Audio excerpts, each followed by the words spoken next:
Hey guys, it's Amelia, but not the pilot, just Amelia. Today I'm doing a January reading wrap-up because your girl's still unemployed. I got nothing else to do but read, and I read 20 books this month, which is freaking crazy. So first off, at the very beginning of the month, I finished Dark is Rising, which was a book that I had started in December, but I didn't finish until January. It's a children's book that I had seen advertised on Instagram by the BBC. They were talking about how it was like a cult classic and people did like a read along every year because the book falls the 20th of December to Christmas Day or something like that. So people do a read along every year where they read the book along with the dates that it corresponds to as like a little Christmas thing. So I actually read this with my mom as like a little book club thing, and we both didn't love it. It was fine, but I don't understand why it's a cult classic, why people are rereading it. It's a British author, but she also lived in Massachusetts or something, and the story was interesting, and also you could see how it like clearly influenced J.K. Rowling a little bit, but the story overall felt like I didn't love how the little boy sort of was like just given everything. Everything happened to him. He wasn't really a hero in my opinion. He just sort of was there. He suddenly had magic, cool. But then every single conflict, and he had to like get these like belt loops for his belts. That was the plot. He had to collect, I think there were 6 of them. I don't remember. But he had to collect like 6 belt loops, and the way that would happen is he sort of just like, all of a sudden the weather would get crazy, and then like he would end up finding one. And then he would add it to his belt, and that made him more powerful. And so I didn't really love the plot or anything. I didn't think it was very particularly spooky. I didn't think it really made sense. I didn't feel like it was a good kid's book, but it was also written in like the 70s or something. So maybe it was nostalgic for people, and that's why people reread it every year. I don't know. But I didn't love it. Next up, I have been listening to a ton of audiobooks. I will admit that's like the bulk of my reading this month was audiobooks because A, I flew a lot, so I was listening to audiobooks on the plane, and then B, I am unemployed and living by myself, so I sort of just have audiobooks on all day while I'm like doing chores, applying to jobs, because those things like you don't really have to focus on them, so I could listen to an audiobook while I'm just like typing in information or whatever. If you say audiobooks don't count, I'll fight you. I will fight you. They do count. They count. Because it's the same as reading. You're just having someone read it to you. Are you saying like when you're a little kid and someone like read you a book that doesn't count as a book? Like, yeah, you're reading the book. It's the same thing. So I listened to a lot of memoirs this month because that's like what I typically like to listen to as an audiobook. I think it's more interesting to listen to memoirs than to read them because then you usually have the author read them to you. For example, I've listened to the Britney Spears new memoir, The Woman in Me, which I think won the Goodreads prize last year. I listened to Being Henry by Henry Winkler, which also won a Goodreads prize, I think for comedy. And then I also listened to Miriam Margoyles' This Much Is True. And then I also listened to Nick Offerman and Megan Mullally's Greatest Love Story Ever Told. I don't really know why I chose these. The Britney Spears one, I was just really curious about Britney because obviously I grew up in the 2000s and I loved Britney Spears, and then obviously grew up seeing her have the mental breakdown with the head shaving thing. And now currently there's the whole Free Britney thing. She now has her own autonomy back, which is great. So it's just really interesting to hear from her perspective all of the struggles she's been through and what actually happened from her perspective. I thought it was really interesting. I liked it a lot. Since I was quite young in the 2000s, like I don't remember her dating lives and those type of controversies. I mean, I knew she dated Justin Timberlake, but I didn't know like the full extent of it. So I thought that was very interesting. Then the Henry Winkler one, I don't even really know who he is. Like I know of him as a actor and person, but I've never seen The Fonz, whatever that show is. I've never seen Arrested Development. I haven't really seen anything that he's in. I just know who he is. And so it was interesting, but I also don't feel like I gained a lot from it because I didn't know who he was. And it wasn't like, I feel like some memoirs are really impactful in the fact that like you learn from their experiences, but I don't really feel like I learned from any of these. I didn't feel like any of these memoirs were super impactful in that aspect at all. They're just celebrity memoirs. I did think it was interesting that he was very dyslexic but didn't realize it until he was like in his 30s or something, so I feel like that's sort of impressive. The Miriam Margoyles memoir I read because she's Professor Sprout in Harry Potter, and I have decided this year I'm going to listen to all the different memoirs from the different Harry Potter people just because I'm curious if they have things to say about Harry Potter. She only had one chapter about Harry Potter and it wasn't that enlightening or interesting because she was only in like 2 of the movies and she's never read any of the books or seen the movies, so she doesn't really know what it's about. But she's really interesting because she is quite old and she grew up in the 60s, 70s as a queer woman in the UK. Interesting history that I didn't know about. She's also just like such a funny little crazy woman. Like, she has no filter. She'll talk about anything. And I love that about her. Like, she's just so cool. And then the Nick Offerman, Megan Mullally one, my mother suggested to me because she likes both of them. I didn't know Megan Mullally was an actress. I don't know who she is. She's in a famous TV show that I don't know. And then Nick Offerman, I know he's in Parks and Rec, and I saw him in The Last of Us. I've never really seen Parks and Rec though, so I don't know super much about him, but it was interesting to see that, like, obviously the character he plays on TV is not who he is. Like, he is a very loving and like emotional person in real life, where on TV he's very like so I thought that was fun. But yeah, they had good banter, but I didn't really feel like I gained anything from reading their book. Then next up on the audiobook front, I read the entire Selection series. This is the main reason that I have 20 books in this month, because the Selection series is way bigger than I thought it was. The Selection series is a young adult series from like the 2012 era. I remember reading them as a kid and I liked them, or as a teen. It turns out I read them exactly 10 years ago, which is a little crazy to think about, but I only read the first 3 books because I thought it was a trilogy. Apparently there's 5 books. However, the 4th and 5th book are sort of like a spin-off of the original series because it follows the kid, the daughter. And then there's also a handful of like 0.5 books that are different perspectives from the main character. So I read all of them. I've been doing this thing recently, I don't know if y'all noticed, but since 2020, I've started rereading the old young adult books I liked when I was a teenager, just to see like if A, they stand up and are still like exciting for me, B, if they stand up like in society today. A lot of them don't. And then C, I didn't finish a lot of these series because when I was younger, they were coming out as I was reading them, so I didn't actually end up finishing the whole series because by the time the series was finished, I had moved on to other types of books. I reread Narnia, I reread the Clockwork books by Cassandra Clare.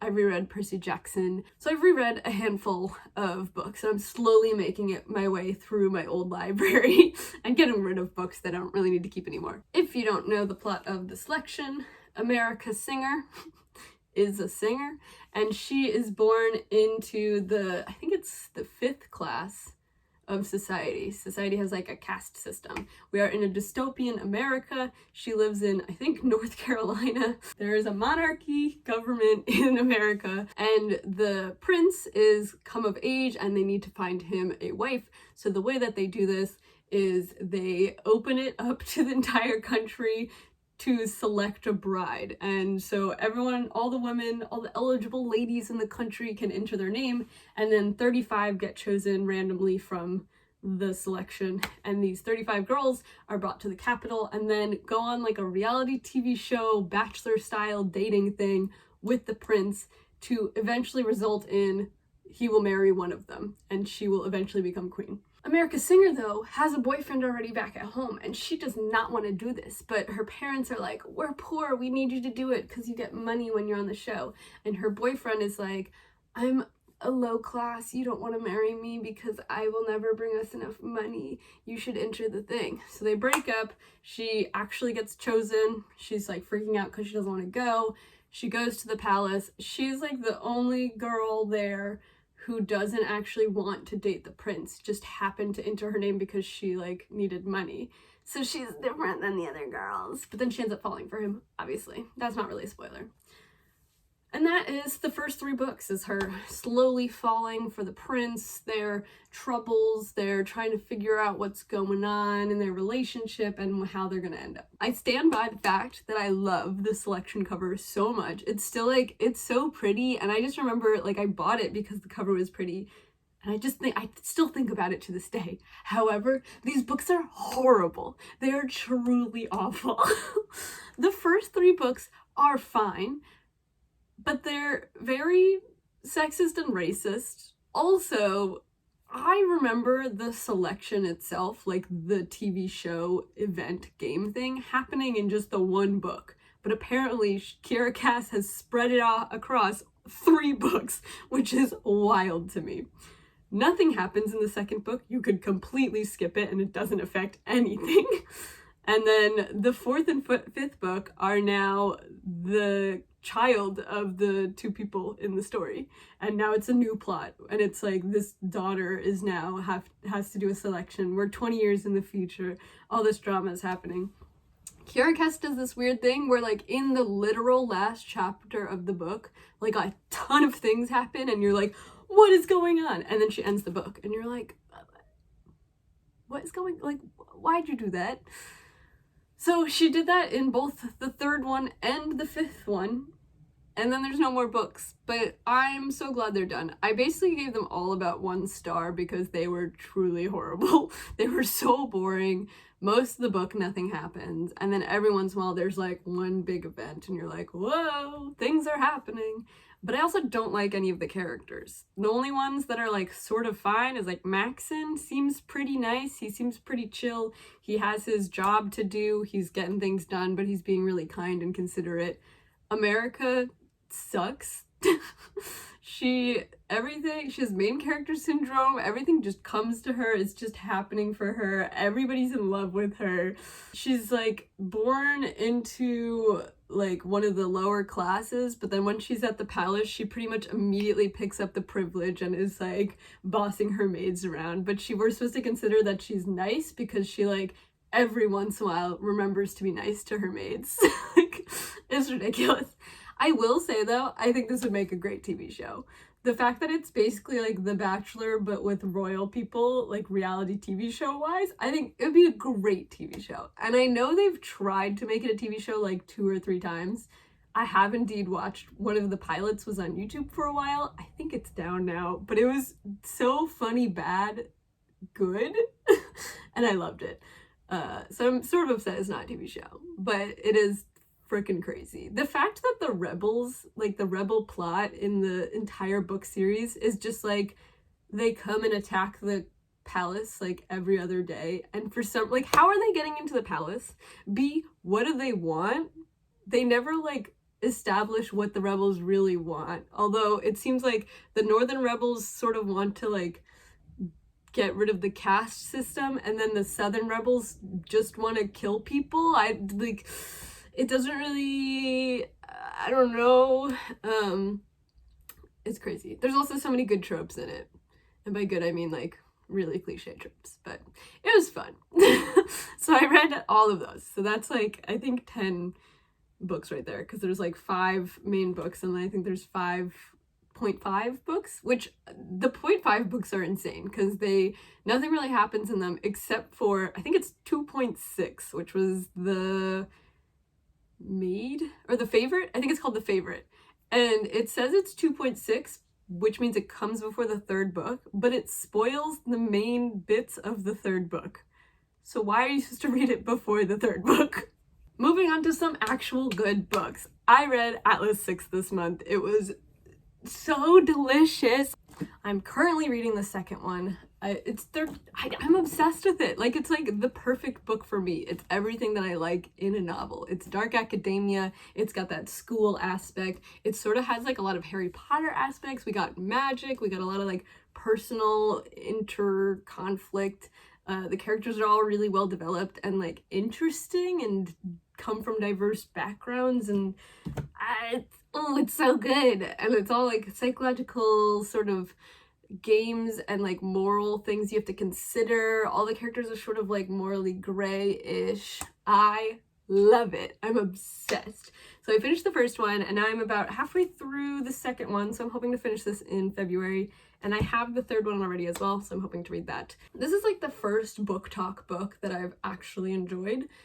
And I will say I understand the criticisms of there's a lot going on, so it's sort of hard to follow. But the end of the first book has me losing my mind.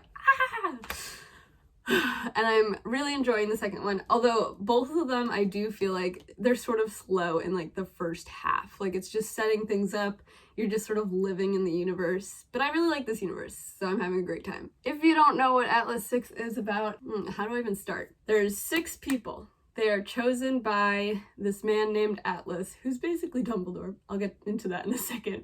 There is a society called the Alexandrian Society that takes care of the Library of Alexandria. It still exists, it's just moved over the years. Now it's in the UK, because obviously that's where all stolen things go.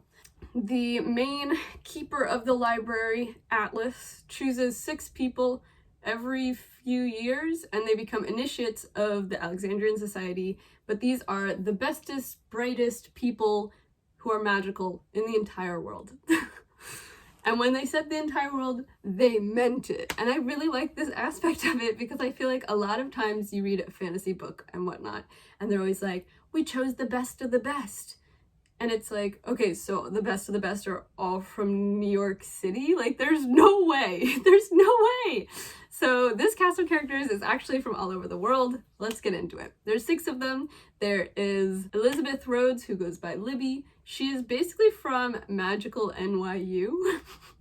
And she is a physicist. That's the type of magician, magical person that she is. Physicist means basically that you can control gravity, time, you could move things with your mind type of vibe. Basically like Leviosa, that type of vibe. That's your specialty. Then there's also Nico de Verona, who also is at the magical NYU with Libby, and they are rivals. They are both physicists. Nico comes from a wealthy background and he's Latinx. I don't actually remember, I think Puerto Rican, but I don't quite remember. Libby's just like a white girl.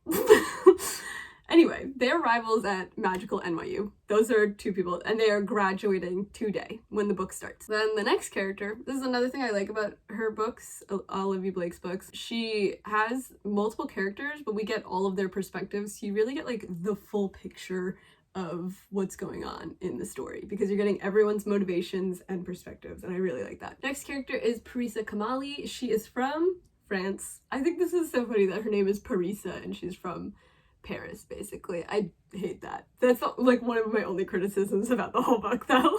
She was born in Iran, but now she lives in Paris, and she is a mind reader. Parisa, over the years, has used her mind reading to get whatever the hell she wants. She's also a gorgeous, beautiful woman who just sleeps with whoever she wants and uses mind reading to get past their defenses. Then next we have Reina Mori. She is from Japan. I think she's from Tokyo, but I think she goes to school in Osaka.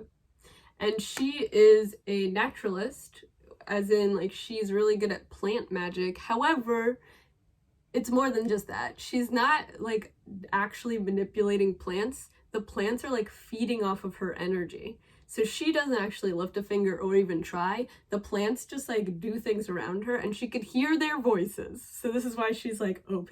Same with Parisa. Parisa is just like the best of the best mind readers. Then we have Tristan Kane, who is a black kid from London. He's the son of a sort of like gangster mafia man and in the wizarding world. And he doesn't want anything to do with his dad because his dad is like horrible to him. So he has ended up working in a corporate office and he's slowly climbing the corporate ladder. He is dating the CEO's daughter, who is like a very rich like influencer Instagram model basically. And he's like vying for the CEO's spot. Like he is planning on eventually taking over the company by marrying the daughter and being the best in the company. And his magic is illusions. So he is able to, well, illusionists usually are good at creating illusions, but Tristan is good at seeing through illusions. They just simply don't work on him. He doesn't even have to try. He could just immediately see through all illusions. But he is like extremely average in the fact that like he's not really trying and he's not very good at magic in general. He's just able to see through all illusions, and that's how he's gotten this far. But he's not really trying, but we'll get into that. You'll see. And then last but not least is Callum Nova. He's from South Africa, and he's just a gorgeous little blonde man who comes from a very rich family, and his magic is empathy. And I don't really want to spoil what that is, because when we get his chapter, the way the book is set up is like literally the first 6 chapters are about the main 6 people and how they are asked to join this institute. And Callum's chapter is like maybe a page long. You get like barely any information on him, and so we slowly find out what's going on with him. So I don't want to spoil that because I thought that was really fun. But I love these characters. But the way it works is they all join this institute. They are all individually asked by Atlas to have this rare opportunity to join the Atlas 6 in the Alexandrian Society, where they will study for a full year, and then by the end of the year, they together collectively have to decide which one of them will not make it into the society and will be eliminated. And that's all I'm gonna say. Other things I want to say on the Harry Potter front that I mentioned before. Clearly there's definitely like a Harry Potter influence, but I don't think it's so heavy-handed that it's like Harry Potter copy and paste. I think it's very clever how she's done it. But I will say, I think Atlas is straight up just Dumbledore. He's the caretaker professor of the school, but he's very aloof. He's literally never there. He comes and like drops knowledge and then just like pieces out and is like extremely unhelpful and sort of annoying. And I love that it's like the truer Dumbledore. And then one of the other characters I also thought was very Harry Potter coded, and I don't remember who it was. But I also feel like they all very clearly fit into different houses, in my opinion. And then, which I went further into in my Atlas 6 vlog. Please check that out. And then, last but not least, Nico de Verona is straight up James Potter. Like, I'm convinced. Olivie Blake is also known as a fanfiction writer. She has been a Harry Potter fanfiction writer on AO3 for years under the same name. So a lot of people said that this was originally Harry Potter fanfiction, which is not true.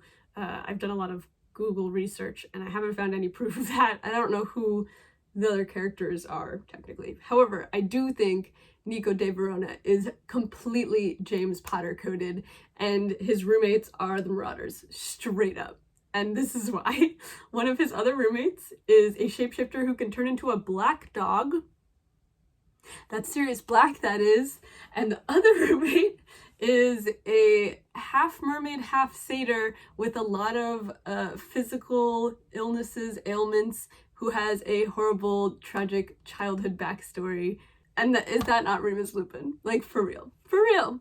And then Nico de Verona is like the most sunshine star boy who cares for his friends. Like, he's just James Potter. So that is Atlas 6. I hope you guys read it because I am obsessed with it. You gotta let me know down below what you guys think. And then lastly, I have 2 more books for you. I have an audiobook I've listened to called 4,000 Weeks, which was recommended to me from the Try Guys podcast from Miles Bonsignore. It's a self-help time management book. Never read one of those before.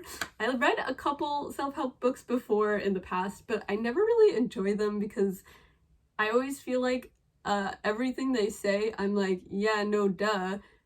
It's like things I know already, but I'm not doing. I'm not gonna listen. This one was interesting though, because it was mostly time management focused, and the whole concept is, on average, a human has 4,000 weeks of life. That's the average amount of time, which doesn't sound like a lot, and it's sort of like, make the most of your time and stop focusing on your calendar and time managing everything. You gotta have balance. It was interesting. I liked it. I feel like it's good because there's not a lot of other things out there like it, and it was well written. I will say there's not any like actual advice until the very last chapter. So if you're looking for physical things to do, just read the last chapter, but the rest of the book is very interesting and like helpful. Last but not least, I read Little Thieves this month. I did a book club with some of my friends here. We actually got this recommendation from V.E. Schwab. She had recommended it in, I think, her 2023 end of the year thing. V.E. Schwab is one of my favorite authors, if you didn't know. Little Thieves is great. I am like thoroughly into it. It was, however, maybe too long. It's about 500 pages, and I feel like long books, I don't think I've ever read a book that's like long like that needs to be that long.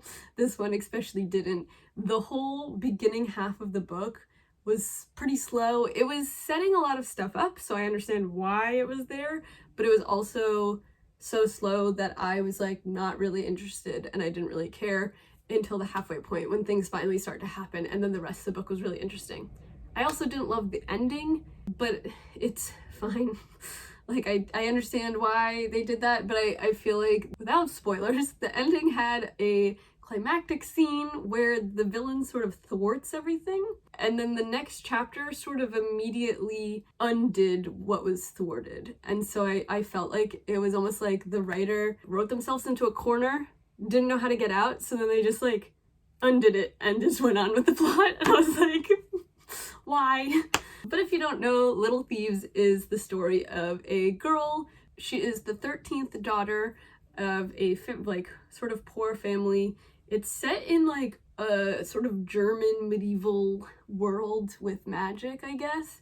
And her mother tries to give her to the gods because her mother is like, we can't have 13 children. Also, this one's always getting into trouble. And she's bad luck because she's the 13th daughter. 13's unlucky. So she gives her daughter to the gods of Death and Fortune, which are these two female gods. And Death and Fortune, instead of killing her or taking her, whatever, decide to raise her as their goddaughter. And by doing that, they sort of like raise her for a bit, and then they put her into a castle as a maid, and she ends up becoming the handmaiden to the princess of that castle.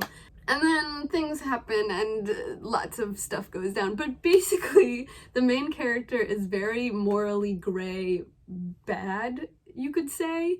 Because of what she was born into, she has had to done some morally bad things to self-preserve herself and be okay in society. And so she has a lot of conflicts about not being wanted, about doing bad things, but like she just sort of doesn't care. And it's really fun. It's also got a sort of enemies to lovers plot. It's just really delicious, and it definitely gives like ooky spooky forest vibes. I really liked that book. I am now reading the second one. It's called Painted Devils, and I'm liking the second one as well, even though the end of the first book, I sort of thought it was just like a standalone, it's done. So I didn't know how they would do a second one, but the second one is also so far being really great. So that's my January. For February, my TBR is to finish Atlas Paradox, to also finish Painted Devils that I've just started. I also want to finish Iron Flame, which I started in December and have not touched since. I do not like it. Please check out my vlog about Fourth Wing. I'm hoping to read Icebreaker as well, and also God Killer, and probably some more memoirs. So let me know what you guys are reading. I hope you guys like this video. Bye!